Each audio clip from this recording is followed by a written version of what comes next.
Olá pessoal, tudo bem? Esse vídeo eu vou falar de alguns casos especiais, porque eu falei no vídeo anterior sobre dimensões, no caso espaciais, e que elas são, dependendo da grandeza física, como a área ou volume, elas são independentes. Então eu falei que um objeto de uma dimensão, ele está ao longo de uma linha, certo? No caso aqui, esta linha horizontal aqui, por exemplo. E aí, para você dizer que você tem que ter uma dimensão agora de comprimento ao quadrado, você tem que fazer uma outra medida independente em outra direção, que não pode ser paralela àquela primeira. Então, você pode dizer assim: ah, mas aqui eu só preciso fazer uma medida. Se eu soubesse comprimento, eu sei a área. Então, seria a dimensão de comprimento, por exemplo? Não, porque aqui você tem que fazer essa medida e verificar que o comprimento é o mesmo. Então, você continua tendo que fazer duas medidas. Por isso que a dimensão vai ser L ao quadrado. Nesse caso aqui, o aluno pode dizer, olha, mas a área é πr ao quadrado. Então, se eu medir apenas uma variável, que é o raio, eu consigo determinar a área. Não, eu vou mostrar que na verdade a área é comprimento, que você tem que medir o comprimento do círculo, vezes o raio. Só que por uma questão de simetria, tá? Esse problema é simétrico, o círculo é todo bonitinho. Aqui também uma simetria, o C é igual a esse outro C. Aqui o C é proporcional a R, como todo mundo sabe, é 2πr. Então, nesse caso, você acaba tendo que medir apenas o raio, mas no fundo é porque você mediu o comprimento. Então, vamos ver como é que isso acontece, que o círculo pode ser determinado apenas por um parâmetro, que é o raio. No fundo, você vai fazer duas medidas.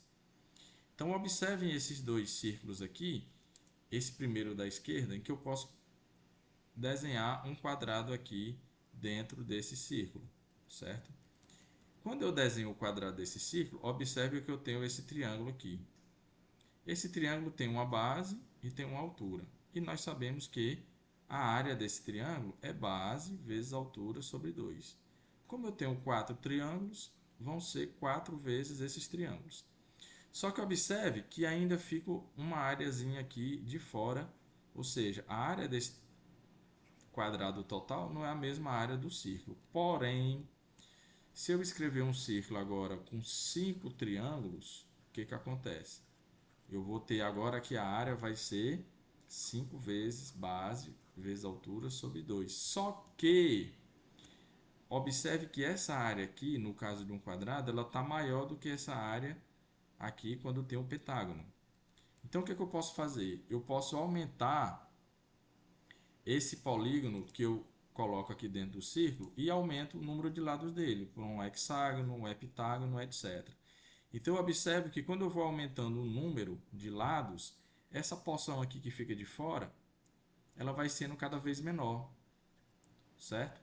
Então, se eu colocar, por exemplo, um polígono de n lados, o que vai acontecer?